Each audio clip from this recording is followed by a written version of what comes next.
Selamat pagi semuanya, selamat bertemu lagi dalam pembelajaran IPS. Dan walaupun kita masih pembelajaran secara daring, secara online, tetapi mari kita tetap semangat belajar. Dan untuk pertemuan kali ini kita masih tetap di bab 1, kondisi wilayah Indonesia. Dan pada pertemuan kali ini kita akan bahas tentang cuaca, iklim, dan geologis. Jadi hari ini kita akan pelajari tentang cuaca, iklim, dan geologis.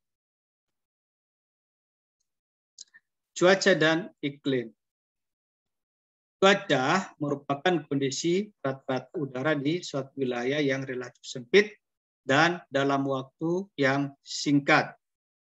Sedangkan iklim merupakan kondisi cuaca rata-rata tahunan pada wilayah dengan cakupan yang luas. Contoh dari cuaca yaitu suhu udara di Kabupaten Bantul pagi ini mencapai 24 derajat Celcius. Kemarin Kota Manado diguyur hujan deras. Sore ini terjadi hujan lebat disertai angin di Kabupaten Bogor dengan arah angin dari selatan dan kecepatan mencapai 25 km per jam. Contoh iklim yaitu Indonesia beriklim tropis. Pada tahun 2017, suhu udara rata-rata di Yogyakarta yaitu 26,5 derajat Celcius. Dan rata-rata curah hujan terjadi pada bulan November sebanyak 662,50.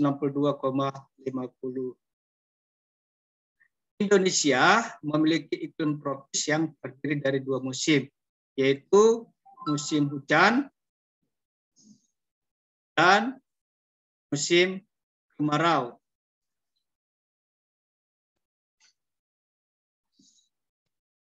Musim hujan biasa terjadi antara bulan Oktober sampai bulan Maret.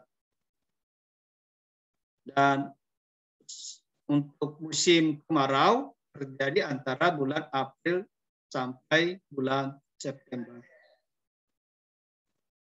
Arus angin yang banyak mengandung uap air bergerak dari Samudra Pasifik melewati Laut Cina Selatan, menyebabkan musim hujan di Indonesia, terutama wilayah bagian barat, semakin ke timur, curah hujan semakin rendah karena hujan telah banyak jatuh dan menguap di bagian barat. Keadaan iklim dapat diamati dengan memperhatikan unsur-unsur cuaca dan iklim. Unsur-unsur tersebut antara lain penyinaran matahari, suhu udara, kelembapan udara, angin, dan hujan. Iklim berpengaruh dalam kehidupan manusia, seperti pada sektor pertanian.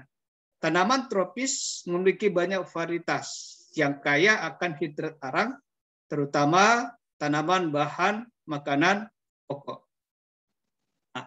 Pengaruh unsur-unsur iklim terhadap tanaman. Pertama, penyinaran matahari. Penyinaran matahari adalah lamanya matahari bersinar cerah yang dihitung dari matahari terbit hingga terbenam.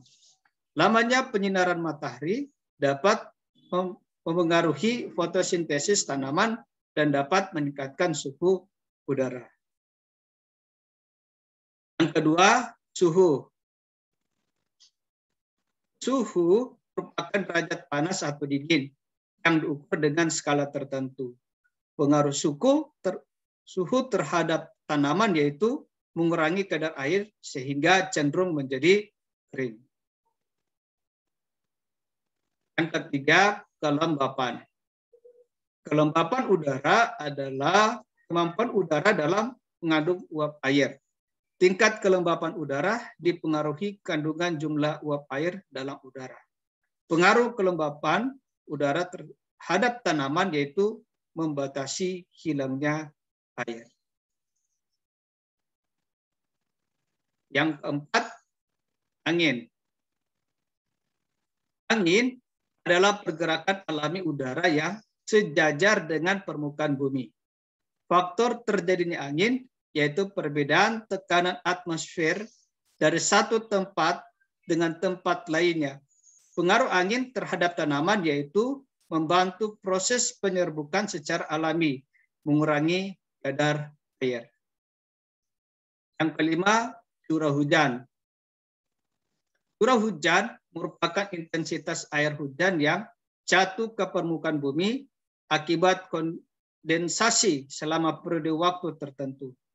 Pengaruh hujan terhadap tanaman yaitu dapat meningkatkan kadar air dan mengikis tanah. Sekarang kita lanjut di kondisi geologis. Letak geologis adalah posisi suatu wilayah yang didasarkan pada struktur geologi atau susunan batuan di sekitarnya. Secara geologis, Indonesia dilalui dua jalur pegunungan, yaitu dua jalur pegunungan dunia, yaitu pegunungan Sirkum Pasifik dan Sirkum Mediterania.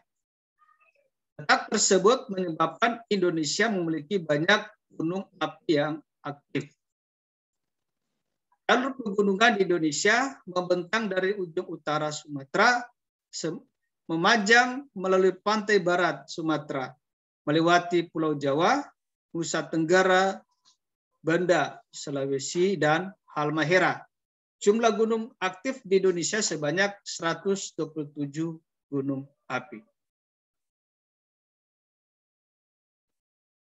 Aktivitas vulkanik intens di Indonesia terjadi karena pertemuan tiga lempeng dunia. Pertama, lempeng Eurasia di sebelah utara, lempeng Indo-Australia di sebelah selatan, dan lempeng Pasifik di sebelah timur. Pertemuan lempeng tektonik dapat menyebabkan patahan, retakan, dan kerusakan pada kerak bumi yang memungkinkan magma mengalir ke permukaan bumi dan terbentuk gunung api. Aktivitas ketiga lempeng tersebut juga membuat Indonesia menjadi wilayah yang rawan terhadap gempa bumi. Selain dampak negatif, letak geologis Indonesia juga memberikan dampak positif seperti tanah menjadi subur, terutama di kawasan dekat gunung berapi karena banyak mengandung unsur hara. Yang kedua, memiliki keanekaragaman flora dan fauna. Bagian barat Indonesia terdiri dari lempeng yang berasal dari negara-negara Asia, sehingga bersamaan dengan jenis flora dan fauna di Asia. Bagian tengah Indonesia merupakan bagian lempeng Asia Australia, sehingga memiliki flora dan fauna peralihan endemik.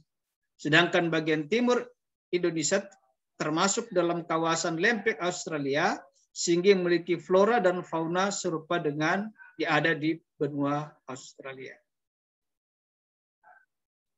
Yang ketiga, memiliki sumber daya mineral yang beragam, seperti berbagai jenis batuan, minyak bumi, dan gas alam. Terima kasih. Demikianlah pelajaran IPS kita pada pertemuan hari ini. Kiranya bisa bermanfaat bagi kita semua. Tetap semangat, Tuhan memberkati kita semua.